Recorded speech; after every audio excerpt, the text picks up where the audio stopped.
Hello everyone. Today we are going to discuss essential elements of a valid contract.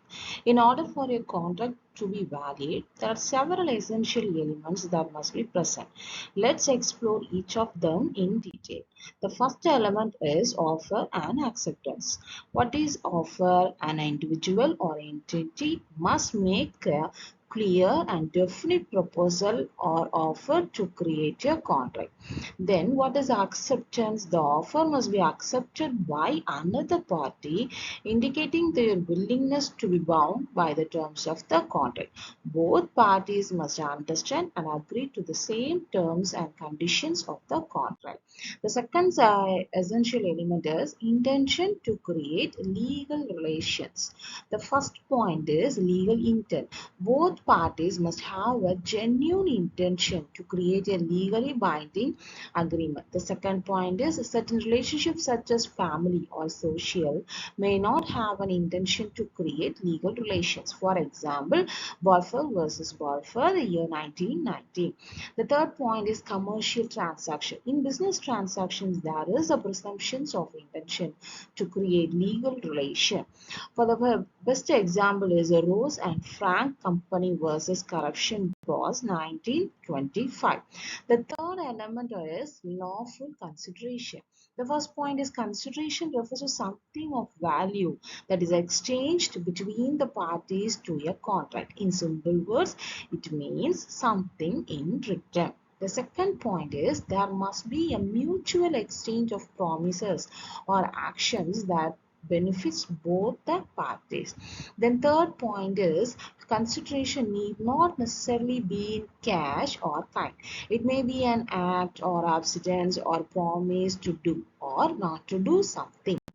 The fourth element is capacity of parties, that competency.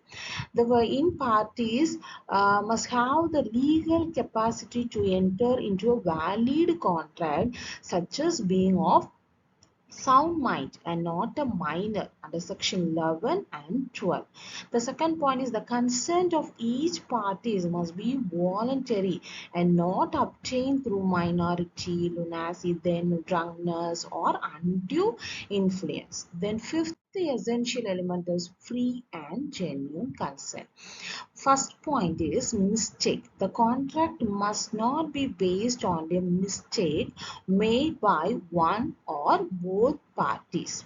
The second point is undue influence. The contract must not be a result of one party exerting undue influence over the other.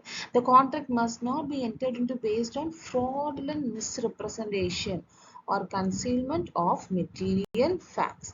Then the sixth element is lawful object.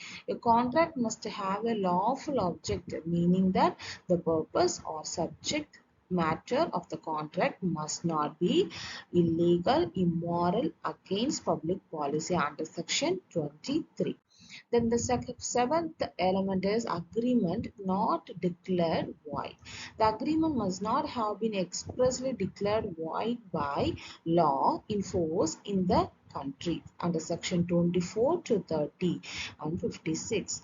Then the eighth element is certainty and possibility of performance. Under certainty and possibility of performance, the agreement must be certain and not vague or indefinite under section 29. If it is vague and it is not possible to ascertain its meaning, it cannot be enforced. The last point is a legal formalities. A contract may be made by words, spoken or written. In the interest of the parties, that the contract should be in writing. The another point is some other cases, the document in which the contract is incorporated is to be stamped.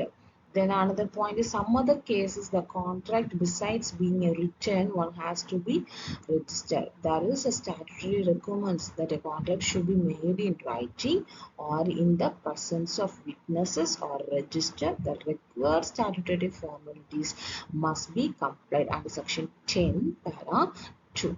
Thank you.